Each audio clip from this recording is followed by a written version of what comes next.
Salt of the Earth Farm Stories is proudly brought to you by Trigg Media. Step into the world of farmers from diverse backgrounds across Australia. Through intimate interviews, host Darren Trigg delves into farming practices, traditions, and the challenges farmers face in nurturing the land. We need to change. We need to be doing more for it. We need to be looking after that soil. They don't make this good red volcanic soil anymore. Today we're joined by the incredibly resourceful and downright clever farmer Mark Trigg. We are in Bungaree, Victoria. It's a story of innovation, hard work and a true passion for farming. Mark's journey began in the paddocks where he started life on the farm, then ventured off for an apprenticeship in town and later to a Queensland station before ultimately returning to the generations-old family farm. Mark's a man who's never shied away from throwing his hand into just about anything. And if he doesn't know something, he's not afraid to figure it out. From seed potatoes to a state-of-the-art robotic dairy barn, there's no challenge too big. But for Mark, it's not just about farming, it's about people too. And with 3 teenage boys ready to take on the world of farming, this family legacy is set to continue. So sit back and enjoy as we dive into Mark Trigg's story and explore how hard work, innovation, and a little Aussie ingenuity are shaping the future of farming. Good morning, Mark. Morning. Mark, can you tell me where are we and what's going on this farm? We are at Bungaree. We're 15 minutes out of Ballarat, heading towards Melbourne. We are mixed farming here. We have dairy and potatoes. We're pretty self-sufficient with the dairy. We grow a lot of our own crops and that now. So, yeah. Let's go back to the start. Where were you born and where did you go to school? I was born in Ballarat, locally here. Done my primary school at Bungaree, a little small town. Had probably about 20 to 30 kids when I was there. Still open today. And then after that, we moved into Ballarat into Midland Secondary College. Well, I guess at this point, I should let our listeners know that I was one of those kids at that primary school and that we are first cousins and grew up together. So just to be clear, what's your favourite childhood memory on the farm? Childhood memory. Earliest one I can probably remember is probably driving around the farm with my father. Any spare time I had, I was always with Dad on the farm. And driving around the ute, and we may have had to cross roads or drive down the roads to the next paddock, and he'd pull his old terry toweling hat off and put it on top of my head to make me look old enough to drive out onto the road. But that was a few years ago too. Meanwhile, he could hardly reach the clutch. Yeah, and probably see over the steering wheel too. I can just see your dad doing that actually. So when did you leave school and what did you take on? I left school at the end of year 10. I had an apprenticeship teed up in the last few months of year 10. And I was a boiler maker, so welding, fabrication, that sort of thing, in a local engineering joint in Ballarat. Just a small place with 3 or 4 workers, and did mix welding, maintenance, and that for a lot of the local companies in Ballarat. And were you encouraged to go and take on an apprenticeship, or did you really want to stay home on the farm? No, I was probably encouraged to go out and learn another trade. So I did have an experience for when I did want to come home on the farm. I wasn't made to come home on the farm like they probably did when our parents were young. They were told to come home on the farm. But get out, have a look around and experience something else. So then after your apprenticeship, you headed far north to a station? Yes, I did. Always wanted to see what it was like on a cattle station. So ended up in central Queensland, just out of Alpha, which is Longreach, Emerald area. It was only a small station up there. It was just run by a manager and a worker, which was me at the time. Around 200,000 acres, so involved a lot of fencing, checking water, and of course mustering, and that was done on horseback, which, look, always been around horses. Our grandfather had Clydesdale horses and that, and I thought, I can handle the horse, but never realised about sitting in a saddle for day on for weeks, so yeah. I didn't know that. No motorbikes? No, it was too heavily bushed for motorbikes to muster, so it was all horseback. Yeah, and what were they running? They were standard gratuitous with a little bit of shorthorn and that mixed in it. They were just trying to get rid of the Brahman out of the stock that they had there. So, And was that on a river or? No, it was bush. It was nearly ridge country sort of thing. So a lot of the country was not developed on the one side of the farm. So it had a lot of wild bulls and that sort of thing out there. So yeah, it was very undeveloped. How'd you go with the wild bulls? Yeah, only come across a couple in the herd, and they ended up branding them and sending them off to market when they come through with the cows. Yeah, right. So after Queensland, you came a little further south to a place near Deniliquin. Yes, yeah, ended up at Warcool. So on my way home from Queensland, I called in to see a relation, Norman Kate, and offered me a job on my way home. But I did have to get home for a few weeks to do some alterations to the potato side of things on the farm. We were changing from half-ton bins to ton bins and needed new bin tippers and creek feeds for the grading system and trailers to cart the boxes and that sort of thing. So came home for a month or so and then went back to Warcool and ended up staying there for nearly 2 years in the end. And what were they farming there? Yeah, mixed farming again, so a lot of broadacre cropping, as well as sheep and rice, which was quite interesting too. How did you find the rice to grow? Yeah, different, sort of, because it's got to be submerged in water and whatnot. We had over 1,000 acres one year when we did it. I don't think there's a lot growing there now due to water restrictions and whatnot. Yeah, no, it was very interesting. So is that what you'd call channel country? Yeah, all the water was fed from channels. They did have permits to pump out of the rivers and that there too, the Warcool River. I remember seeing some quite fancy irrigation there. You showed me up at that place once. Yeah, so a lot of the water was channel. They did have a lateral that ran along a channel. It was 800 metres wide and it travelled 3.5 k's long. So that was all just for cereal crops. But had a lot of recirculating systems where they catch any runoff, pump back into a storage dam and to reuse again. So you needed water there to grow crops. It was very marginal country. So this irrigator, that suction pipe would be running along the channel? Yep, so as the irrigator walks along the channel, it's sucking water out of the channel as it goes. Nice sort of country up there on the little Warcool. Yeah, there's a couple of little rivers. There's the Yellowcool and Warcool. There's a lot of little creeks and that through there, that country. And at these places, you have to learn a bit of everything, don't you? Plumbing, mechanics, building. Yes, and it's 45 minutes to the nearest town to buy supplies. So that was probably one thing I did learn off Norm, is to keep machinery moving. If you have a breakdown, you go back to the workshop, you make it work, you find something there to fix it, and off you go again.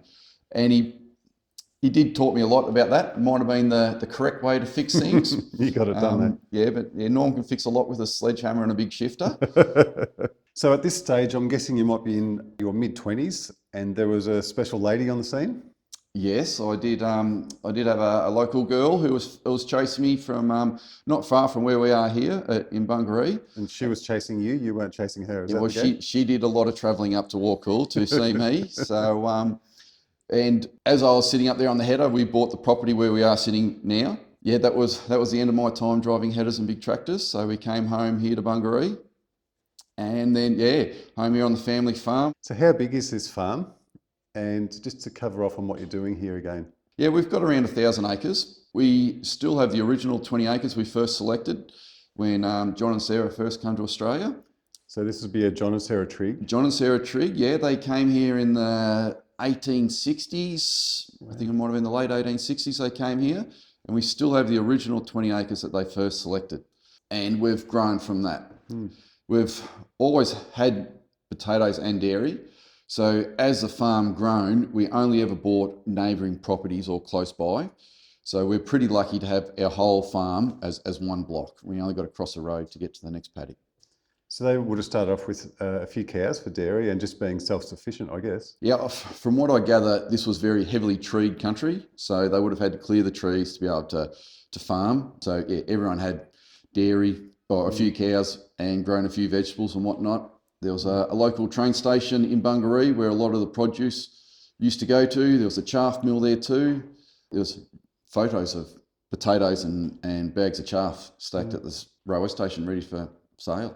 So where was that original 20 acres and is there a dairy still there? Yeah, it's the original farm where we are now. So that's the old farmhouse is still there, the potato sheds. And yeah, the original old herringbone. I suppose there would have been a tie-up store first. It'd be great to have just a week or two living in that area, wouldn't it? It would be, yes, most certainly. So fast forward to today, and what a change. This farm is one of the larger farms in the area, with spuds and dairy at the forefront. Can you tell me about spuds and how many acres are you growing each year? Yeah, we grow around 150 acres of seed potatoes, which seems to be getting harder and harder these days with viruses and diseases coming through. But we try and do our best to get through. 150 acres, that's a lot of spuds, but we have to put more pressure on ourselves, don't we, for farming? Farming is a big business and we've got to keep growing more and getting better yields. Yeah, there's not a lot of margin in it. So yeah, you sort of got to grow more, and you've got to be more efficient in the way you're doing it. Yeah, utilise what you've got, and expenses are going up and up and up. And it's been a tough, dry summer for you. Yeah, very dry this year. But then potatoes do like dry years because they don't like being too wet.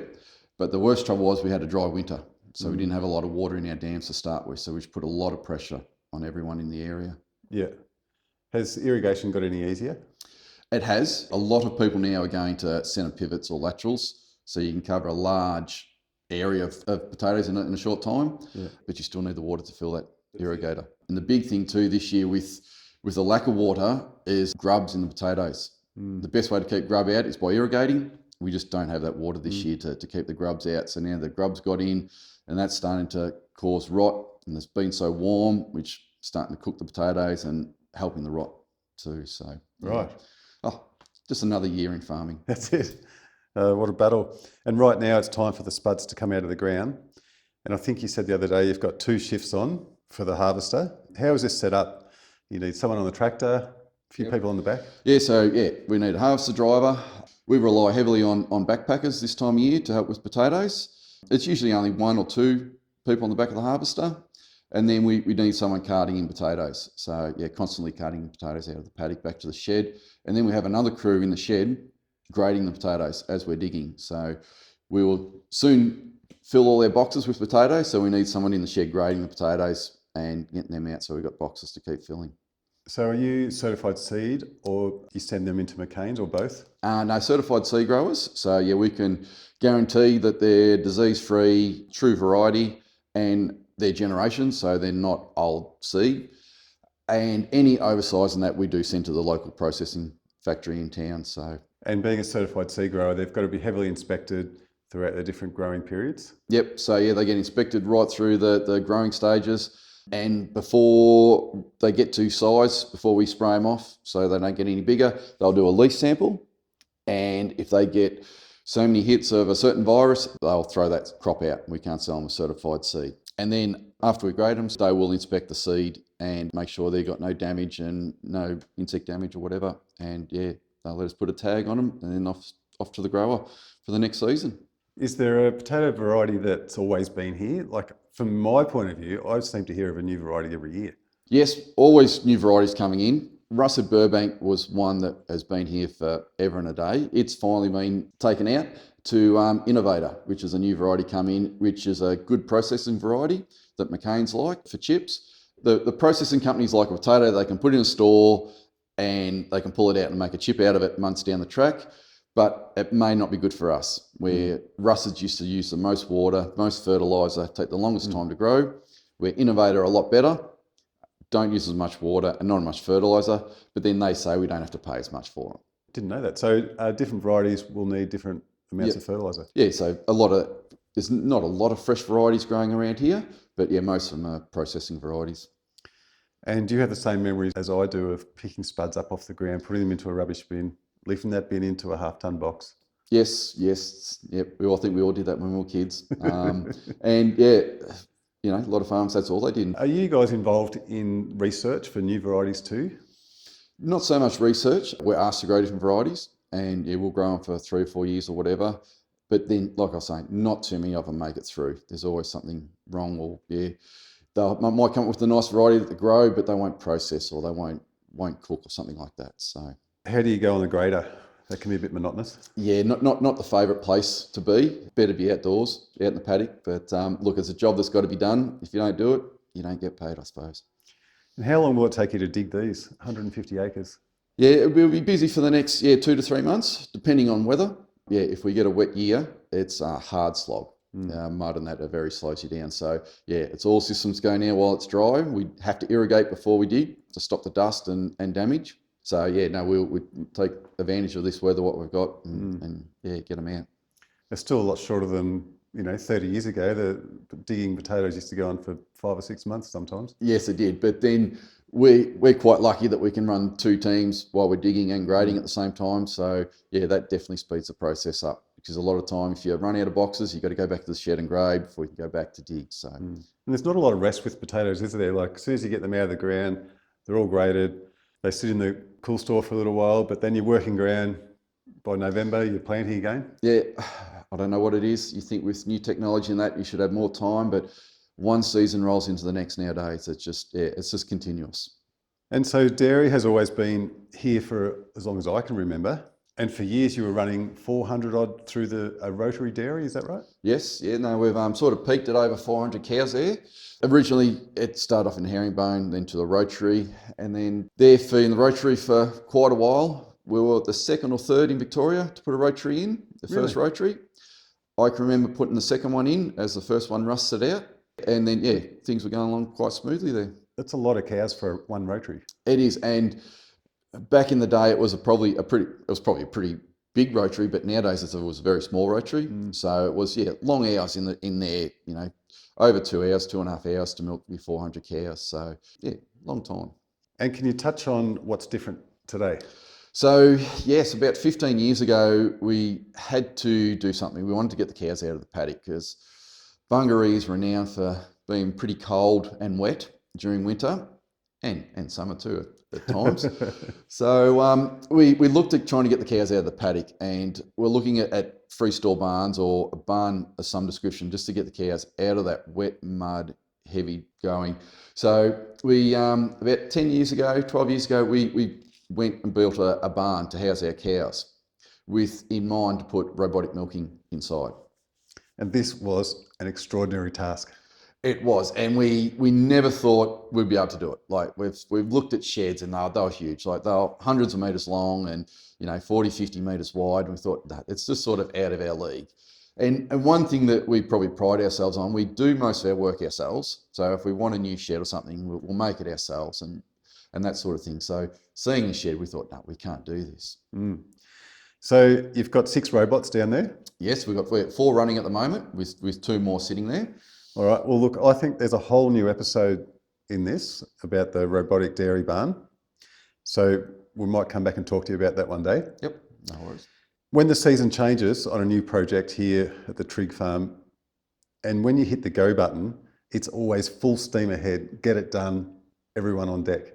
It is. Like with potatoes, we want to try and get as much as we can done now before it gets too wet. And then we'll come into harvest time in the spring. We're trying to make silage, and you've got to try and get it at the right stage. We don't want to let it get too tall, lose our protein at the quality of the grass. So we do use a lot of contractors now for our silage. We used to do it all ourselves. We could be there for 2 or 3 weeks making silage, where now we get contractors in, it's done in 2 days. Really? Yeah, they can move a power of grass. Yeah. So that sort of helps us out. And we're pretty self-sufficient with the dairy, and we grow all our own fodder. So all the silage is in stores. And since the cows have been in the barn too, we can grow 100% of our wheat too that we need for our cows. So, which has been a big saving cost too. And backpackers, they've been handy, haven't they, during the busy times? They have, yes. No, we rely heavily on them. Our first 2 backpackers have never left. They've hung around, and a lot of them want to stay. They are great. They work hard, and they're good fun to have around. I think the one that has hung around is Pete McAdam. That's Pete, yes. So there's a whole episode on Pete McAdam. Watch out for that one. Yeah, you would have met a lot of interesting people over the years, backpackers that come in for maybe a couple of months and from different countries. And I guess when you're on a potato grader or a harvester, learning about another culture must be good. It is. It's great. Yeah, no, it's great to, when it's knock-off time or it's time for a coffee or something, you're hanging around and you just talk about, we've had interesting conversations about a Mexican, what they do. And they used to grow potatoes in the wintertime, but then they had trouble with frost. So they would burn car tyres to get the smoke to drift across the potatoes to stop the frost off. So I don't think we could do that in Australia. So it is interesting to see what other cultures or countries do to grow vegetables. That's great. Oh, God. And then perhaps when there's a rain event coming up, it's all hands on deck. We've got wives and kids. They all need to help. And I know Cindy's here ready to help too. Yes. Cindy helps out. she'll jump on the harvester. We will do a shift, so we'll keep the machine running over lunchtime. So we'll take over driving and deep picking, and then they go off and have lunch and come back. So yes.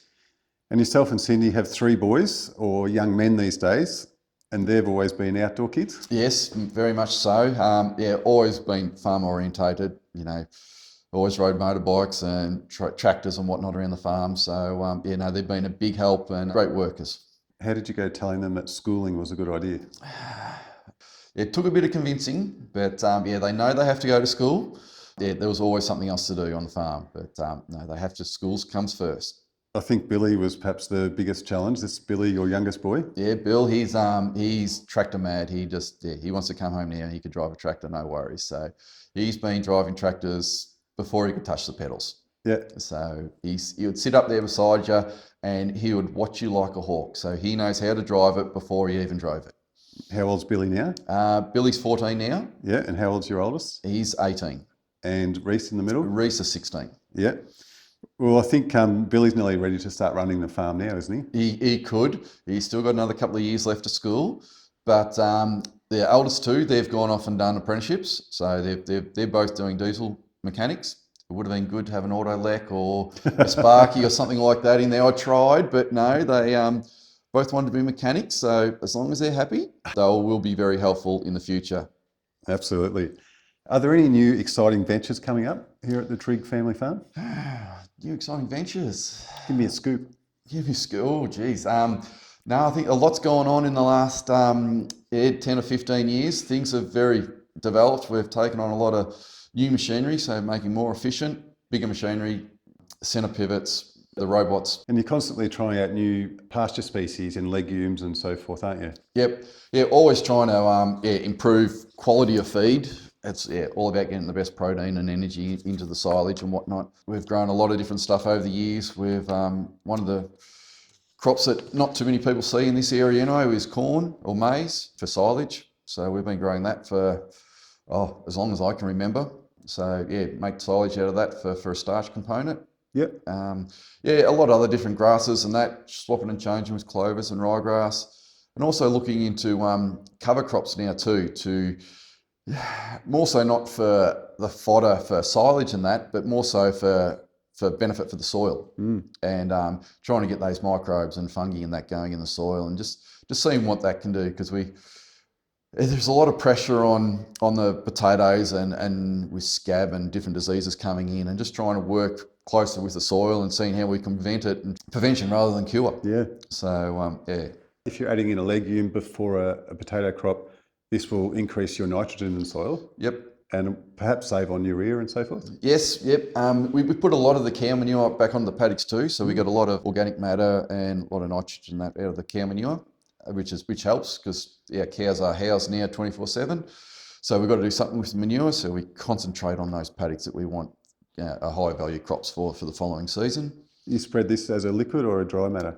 Both. Yeah. So we've got a slurry tanker that we suck it up and spread it, and then also got a screw press to separate the solids, and then we can spread the solids too. So which makes it good too. So we're not spreading it in wet areas too. We can pick the paddocks where we want to do, and it's a lot better. We're trying to save all those nutrients to keep in the soil. That's cycling, I suppose. So if we buy in feed, we're thinking it as fertiliser in the end, because it's going through the cows and we're putting it back on the paddocks. So. Love it. Is there a shift more towards regen ag or less chemicals? Oh, I think there is. We've done a couple of courses on it and looked into it, and you get so excited about it. The trouble is you come home and it's just so easy to go and hook the boom spray up and spray something, or get a bag of granulated fertiliser out. It's so easy and convenient, and we've been doing it so long, but we need to change. There is benefit in changing, and it's not an overnight thing though. It isn't. No, it's a long-term thing, and you don't receive results straight away. So it's hard to persist with it, but we need to change. We need to be doing more for it. We need to be looking after that soil. They don't make this good red volcanic soil anymore. No, and this is very special soil here at Bungaree. It is, yes. No, it's some of the best in Victoria, even Australia. So it's very renowned for growing good quality potatoes. So Mark, can you tell me, what does your daily routine look like? My daily routine, it can vary. I usually don't plan too much for the day, because it changes straight away. I hear this in farming. Yeah, it's I don't have a title as such. My cousin looks after the potatoes. David, he looks after the dairy. He's a dairy manager there. And I sort of drift in between fixing what breaks. So I've got that engineering background. Yeah, I can get quite busy from time to time. Well, it's a credit to you what you do and how you've got to get your head around everything. Does farming impact your lifestyle and family life? Yes, it does. But in saying that, I'm not going back into Ballarat and working in a factory. I can't do that. I've done that, been there.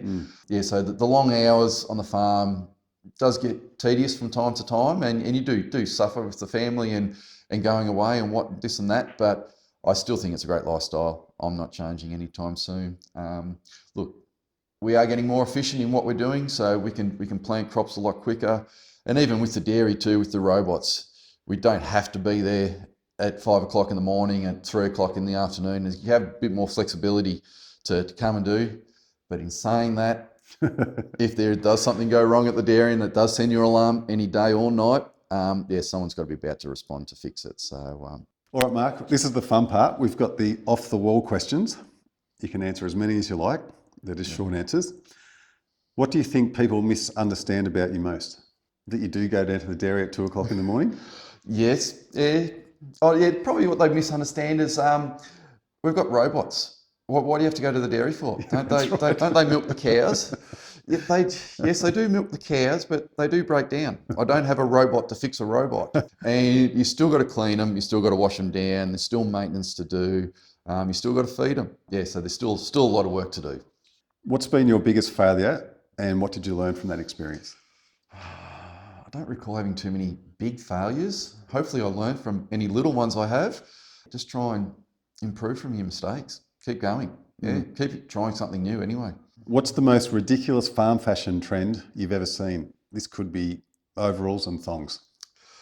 I don't know what some of the young ones wear nowadays, the boys. I don't know about that one. Is there a funny story your family tells about you? There is one actually, and it did involve, I don't know whether you were there even, Darren, that weekend. We may have been away camping up at Warcool on the property where we used to work, and wasn't feeling that great that night, and everyone decided we'll go spotlighting. So we all jump on one vehicle. The front of the ute was full, and there could have been 6 or 8 on the back, and we're driving down this lateral, so 3.5k long. And I thought, no, hang on, we're going to have to stop. I'm not feeling good here. I had to jump off, and of course, nowhere to hide. And yes, it was coming out both ends. I must have picked up a bit of a bug around the campfire, and stuck out in the middle paddock, bearing all. Hopefully they had the spotlight turned off. Yes. Now, if you could give your 18-year-old self some advice, what would you say? No, I think get out there. Just try new things. Just have a look around. Go and experience someone else. You'll always learn something from someone else. You might think you might use it again, but yes, you got to listen to him, especially an old bloke. Listen to what he has to say, and you may need it one day. Well, talking about that old bloke, can you tell me about 1 or 2 most influential people that have been in your life, either they might be dead or alive, and how they've impacted you? Probably the most influential person would have to be my father, Ron. Yeah, no, always got time to listen to him. He's very good financially, giving you financial advice. But no, I've got time for any old person to listen to, just to take down their experiences and see if you can learn from them. Is there something about your career you didn't expect? I probably never expected that I'll be doing maintenance on robots, pulling off encoders and sensors and whatever else to keep robots going. They look a scary piece of equipment, but yeah, you get in there, you've got one to copy off. Why isn't it working? It's problem solving. Go back through, why does that one work? Why isn't this one working? Yeah, just go through it, start at the basics and work your way through. Crazy. What time of the day do you get your best work done? Oh, it's got to be morning. Yeah, if you don't get up early and get going first thing in the morning, there's not much time in the afternoon to do stuff. Yeah, no, you've got to get up early and get going. And as you say, a day in farming, nothing really goes to plan. Oh, definitely not, no. Now, if you could have a coffee or a cold beer with anyone, who would you choose? And once again, they could be dead or alive.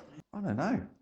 I'm always up for a beer or a coffee, so yeah. Well, I think we'd both like to have a beer with our pop. Yes, no, he was very good. Yeah, hearing about the old days and what they used to do, it was, very interesting. Now, Mark, if you could live anywhere in the world, where would it be? Yeah, good question. And I often, driving around the countryside, always thinking, would this be a better place to live? Well, I haven't moved yet. I know it gets cold in Bungaree and wet, but I do love green grass. I don't like the heat as much as I did when I was younger. It does get hard to work in these days. So I'm quite happy where I am for the time being. Well said. Well, Mark, that wraps up this episode. I do want to chat to you about the dairy barn. Yep. And that will be a really interesting chat. It's incredible what you've achieved here on this farm and in your career, and your knowledge is outstanding, and it's a real credit to you. So thanks very much for your time. Thank you, Darren. He's a clever man, and I'm proud to call him my cousin. Well done, Mark. He mentioned the backpacker staying for nearly 20 years. Well, hang on for the ride, because next week we publish a cracking episode with this backpacker, Pete McAdam. I'm also excited to say we have an upcoming episode all about the robotic dairy barn Mark talked about. It's truly fascinating.